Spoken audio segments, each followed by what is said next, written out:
গোপন সংবাদের ভিত্তিতে জানা যায়, সুন্দরবনের কুখ্যাত ডাকাত জাহাঙ্গীর বাহিনী শিবসা নদী সংলগ্ন আরবাউনি খাল এলাকায় কয়েকজন জেলেকে জিম্মি করে রেখেছে। প্রাপ্ত তথ্যের ভিত্তিতে আজ থেকে শুক্রবার ভোর 5টায় কোস্টগার্ড বেস মংলা ও আউটপোস্ট নলিয়ান কর্তৃক উক্ত এলাকায় একটি বিশেষ অভিযান পরিচালনা করা হয়।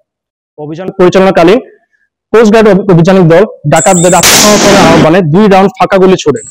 পরবর্তীতে ডাকাতরা বোট ও জিম্মিদের রেখে বনের ভিতর পালিয়ে যায়।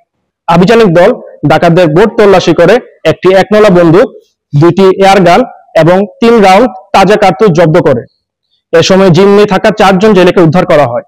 উদ্ধারকারী জেলেদের জিজ্ঞাসাবাদে জানা যায়, জাহাঙ্গীর বাহিনী সদস্যরা তাদের 10 দিন ধরে জিম্মি করে রেখে মুক্তিপণ আদায়ের উদ্দেশ্যে নির্যাতন করেছিল।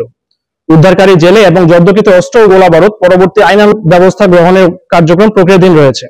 সুন্দরবনকে দস্যুমুক্ত রাখতে বাংলাদেশ কোস্টগার্ড ভবিষ্যতেও এ ধরনের অভিযান অব্যাহত রাখবে। আফজালের মাছ ধরি, ভেটকি মাছ, জাবা মাছ, সিলেট মাছ। এরপরে আমার এখান থেকে 5-7 দিন আগে জাহাঙ্গীর বাহিনী এবং আলামিন বাহিনী আমাকে আটক করে। সেখানে আমার অনেক নির্যাতন করে, মারধর করে, অনেক টাকা পয়সা চাপ দেয়। সেখান থেকে 50,000 টাকা চাই, তা আমি দিতে পারিনি।